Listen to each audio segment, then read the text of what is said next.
السلام علیکم ورحمۃ اللہ وبرکاتہ۔ ابن بریدہ اپنے والد سے روایت کرتے ہیں، وہ کہتے ہیں کہ نبی کریم صلی اللہ علیہ وسلم نے ارشاد فرمایا، القضاۃ ثلاثۃ، تین قسم کے قاضی یا جج ہوتے ہیں، واحد فی الجنہ واثنان فی النار، ان تینوں ججوں میں سے یا تینوں قاضیوں میں سے ایک جنت میں جائے گا اور دو جہنم میں جائیں گے۔ فَأَمَّا الَّذِي فِي الْجَنَّةِ، تو وہ شخص، وہ قاضی یا وہ جج جو جنت میں جائے گا وہ ہے فَرَجُلٌ عَرَفَ الْحَقَّ فَغَزَا بِهِ، جس نے حق کو جانا اور حق کے مطابق فیصلہ کیا وہ جنت میں جائے گا۔ وَرَجُلٌ عَرَفَ الْحَقَّ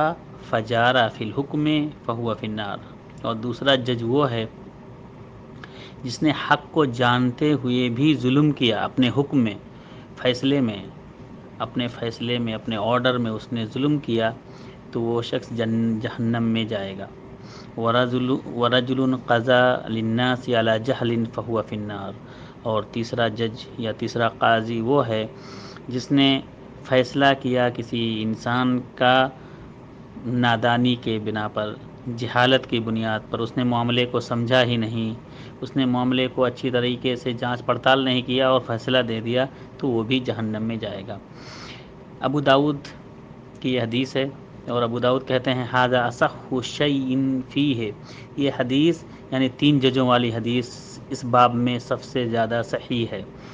اور اسی طرح سے علامہ البانی رحمہ اللہ نے بھی اس حدیث کو صحیح قرار دیا ہے، اور دوسرے محدثین نے بھی اس حدیث کو صحیح قرار دیا ہے۔ السلام علیکم ورحمۃ اللہ وبرکاتہ۔